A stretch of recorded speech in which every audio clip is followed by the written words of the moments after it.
Les nouvelles ne sont pas toujours bonnes, ce qui signifie toutes ces interrogations. Chaque jour, de nouveaux déplacés fuient les combats, mais aussi les violences sexuelles et les pillages qui sont devenus légion.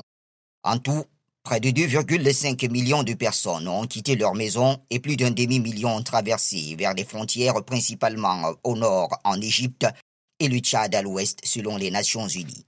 Les combats se poursuivent également à Niala, chef-lieu du Darfour du Sud, où au moins 12 civils ont été tués dimanche selon un médecin.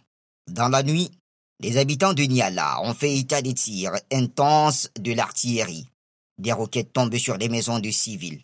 C'est assurément le énième couvre-feu instauré à Khartoum depuis le début du conflit entre les frères d'armes Hemeti et Al-Burhan, conflit qui a débuté, rappelons-le, c'était le 15 avril 2023.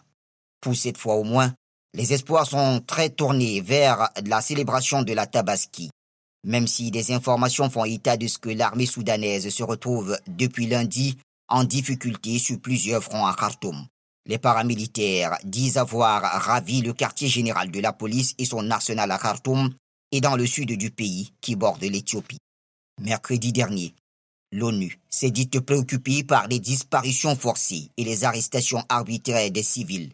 Près de 400 personnes, dont des femmes et des enfants, auraient disparu dans la seule région de Khartoum.